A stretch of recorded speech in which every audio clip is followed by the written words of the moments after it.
কেউ মূল্য দেয় না সত্য ভালোবাসার। দাঁত থাকতে দাঁতের যত্ন নেই, এ কথা জানা সবার। কাউকে আঘাত করে চেষ্টা করো না বড় হওয়ার।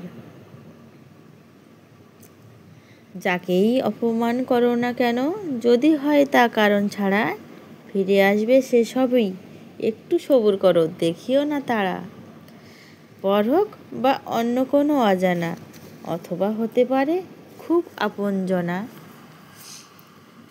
কষ্ট পেয়ে যদি কেউ দেয় অভিশাপ, জেনে রেখো তাহলে তোমায় হতে হবে বরবাদ। টানাপোড়েনের মাঝে যে যাকে নিয়েছে গুছিয়ে, তার মতো চলুক সে, ফেলো না তারে পিছিয়ে। সবচেয়ে ভয়ঙ্কর জিনিস হলো অপমান। যা কিছুই ঘটুক কাউকে আঘাত দিও না, করো না অসম্মান। নমস্কার। কলমের কণ্ঠে জবা সরকার। কবিতার নাম কাউকে ছোট করো না।